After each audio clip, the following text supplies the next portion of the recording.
Hey guys, welcome or welcome back to my channel. My name is Jay if you're new here, and today I'm going to be doing a build tour of the long-awaited Tuscan style mansion. I've been slowly chipping away at this build for the last month now, and I know a lot of you guys have been following along on the progress over on TikTok and Tumblr, and she's finally done. I'm super happy with how it turned out. This is definitely one of my biggest residential builds so far. Hence why it took me so long to do, but I'm excited to be showing it off to you guys. So you know the drill, kick back, relax, and let's start the tour. You guys know that I like to start off my tours with the exterior before moving into the interior, but I just quickly want to show you guys the top-down view of this build, just to put into perspective how big it really is. And I also want to give myself some credit for the roofing because that was a whole other mission on its own. And this build has a lot of funny shaped diagonal walls and rooms, which the game doesn't really like so much, so I tried my best to make it look as cohesive as possible, and I think I did a pretty good job. At least it looks good from the front and the back, but we won't talk about the top. What we will talk about though is the front of the home. So as you can see, we've got a very grand entrance with a beautiful water feature as you walk up to the front steps, and then we move up to the second floor. We've got this gorgeous faux balcony here. And I can only imagine myself standing here, letting the fresh air in and taking in the view. And of course I had to build this lot in Tartosa, which is the world that comes with my wedding stories. It's such a buggy pack, but you guys know that I don't play the game, so I'm not fast, but the scenery is just so breathtaking and very fitting for the overall vibe.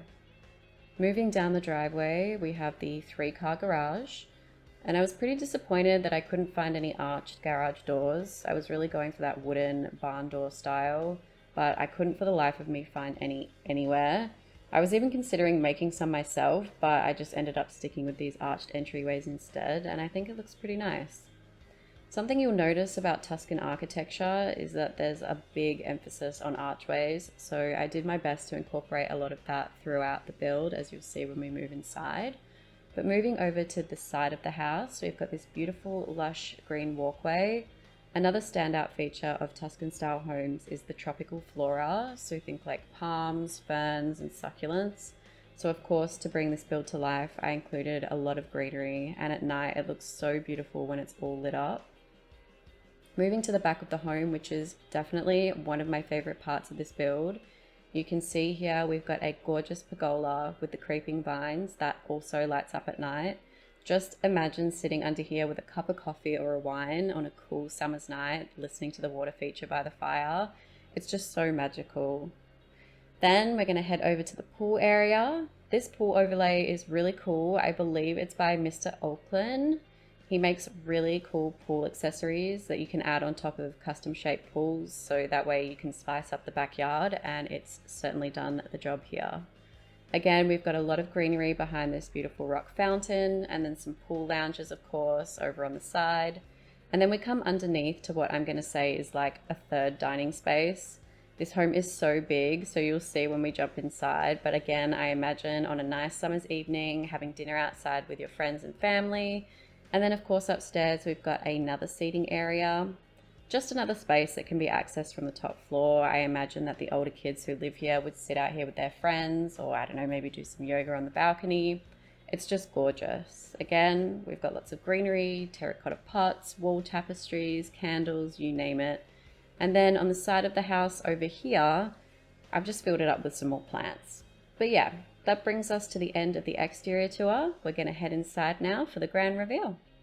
Alrighty, let's start with the first floor, shall we? So just looking at the floor plan, you can see we have a very busy first level, and I'm going to start over here in the garage where you can see we've got 3 car spaces and a small utility room for extra storage. And then I've just put along these walls over here some benches and workspaces so that your Sims can tinker and do some woodworking.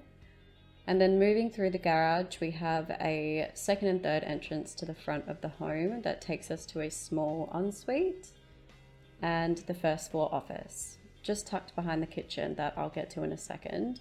But something I really liked about Tuscan offices was the dark wall paneling. It really brings the room together and makes it feel quite intimate. Moving through the hallway here, we enter the kitchen and breakfast nook. I just love this kitchen space. It's so open, but also very cozy at the same time. And I'm really loving the splashback here, as well as this gorgeous island bench. We also have a walk-in pantry here just for some extra kitchen storage and the vacuum and whatnot. And then over here, we move towards, I guess you could say, like an informal seating area, maybe somewhere to have a drink while waiting for the meal to be prepared. I don't know, I just had to find a way to fill this space, so I thought may as well put some more seating, as if this house doesn't already have enough. Anyway, we go over to the breakfast nook where we have a bay window seat that unfortunately doesn't really fit the wall, but again, I couldn't really find what I was looking for, so I went for the next closest thing, and it still looks alright. Moving along, we have the family room or lounge room, living room. This is the only TV area in the house, so I wanted to make it a little more cozy and less formal than the other seating spaces. Okay, moving towards the front of the house, down the hallway here. I should have really started at the front entrance, but that's okay. You can see we have a very grand hallway that takes us to the formal dining room. Very beautiful. We've got a fireplace and an 8-seater table. It's something I imagine for more special occasions, you could say. I mean, I only really use my dining space for big dinners with friends and family, so yeah, that's the dining space. Moving down the hall, we have the formal living room, which is very open, and as you'll see when we go upstairs, it sort of opens up to the top floor walkway, which is very pretty. So yeah, we've got another fireplace, some fancier furniture. Think of it as a conversation room, somewhere you might start the party off before heading outside. Okay, and then we've got the front entrance here with these gorgeous wraparound stairs. I really wanted some functioning spiral stairs, but the only ones I could find weren't big enough, so I tried my hardest to get these to look like they spiraled around the wall, and I think it turned out pretty decent. We've also got these beautiful statement front doors with a floral centerpiece as you walk in. Gorgeous. And now we move over to what I'm going to assume is the parents' room. We have a very, very large space. Now, I'll be honest, I followed a floor plan for this build purely because it's such a large home and I wanted to get the layout right. But when I was following it, I noticed how strangely shaped this room was and also how much space there was to fill. So I tried my best to clutter it up in a tasteful way, and thank God for Pinterest, because Tuscan style bedrooms are both bedrooms and living rooms at the same time, it seems. So I managed to fill the space accordingly. At least I hope it looks okay.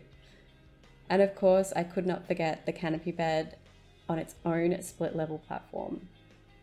Moving over through their personal hallway, we have a walk-through robe. So it's just got a vanity, some mirrors, and of course the cupboard space, very warm and cozy. And then we jump into their bathroom, which is only accessible to them through their bedroom. Now, going off the inspiration I took from Pinterest, I separated the shower and the bathtub, and of course had to include a double vanity with this big, beautiful mirror. Now, something I love about this room is that the ceiling is extra high above the vanity, so you get the sunlight coming through at different times of the day. Absolutely gorgeous. Okay, so that brings us to the end of the bottom floor tour. We're now going to head upstairs. Okay, here we are with the second floor. We're just going to jump straight in, and as you can see, we have the main feature here, which is the beautiful walkway that overlooks the bottom floor lounge area. We've got gorgeous high walls and floor-to-ceiling windows in this void space, and the walkway wraps around to the corridor here where you can walk out onto the balcony. And I guess we'll start with this room here, which I based off of Seth Cohen's room from the OC. Now, if you don't know what that show is, it was a staple in the early 2000s and one of my favorites. Spoiler alert, the ending was tragic, but I digress. This room I imagine to be for a teenage son who is a little bit nerdy and awkward like Seth, still has some childish elements, but also into that new era of technology. So he's got all his CDs, his games, the GameCube, and all of his space-themed trinkets. Very cozy and very cute. Moving over to the next room, which is sort of like a guest bedroom, maybe grandma's room when she comes to stay. We've got a very warm and cozy space. It really is set up for a longer staycation with the family, much to the despair of the children. Over this way, we have the bathroom for this side of the house. Again, a beautiful double vanity, a separate shower, and of course, I could not forget the spa bath. Moving down the corridor, we have the second office. I know it's a little bit over the top, but it was in the floor plan, okay? I actually preferred this office over the one downstairs because it's a little more roomy and of course has a little balcony. Going back down the corridor, we have a smaller guest bathroom for the second guest bedroom. And I could see maybe the kids' friends staying over here after a college party or something, maybe some family friends after a big house party. And then over here we have the laundry room. Not too much to say here, just your typical laundry space, very simple and clean. And then we have the other main bathroom for this side of the second floor, which acts as kind of the main bathroom for the other teenager who I would imagine lives in this home. So I kind of personalized it to her. Again, another double vanity, of course, and I've created a kind of wet room for the shower and bath. Now, we move over into one of my favorite bedrooms, which I was very inspired by a movie I watched recently called The Craft, which has one of my favorite actresses, Fairuza Balk. So I went with a very dark plum witchy vibe for this room. I imagine she might be a bit more alternative, not your typical Y2K baddie, but more of a I'm gonna put a hex on you if you're mean to my best friend kind of thing. So I made sure to decorate with lots of candles and spiritual trinkets. She's got a tarot card deck and a little apothecary kit here. Maybe she's making potions and casting spells. Anyway, I just love this room. A little spooky, but cozy spooky, you know? I also put a little daybed here, so maybe her and her friends, when they come over, they can hang out, read magazines, and talk about who they're going to put a hex on next. Okay, so that brings us to the end of the tour. I'm just quickly going to jump back to the front of the house now and show you what it looks like at different times of the day. My favorite being nighttime when it's all lit up. Here we go. Isn't it just beautiful? Honestly, I'm super proud of how this turned out and I can't wait for you guys to download it and check it out for yourselves. Maybe you're into the Tuscan era too at the moment and want to have a feel for what it's like living in a big home like this. I know I would. Anyway guys, as always, this build will be available to download over on my Patreon, so be sure to go and check it out. Leave a comment, like and subscribe if you haven't already, and if you have, thank you. Your support means so much to me. With that, I'm gonna love you and leave you. Thank you guys so much for watching, and I'll speak to you soon.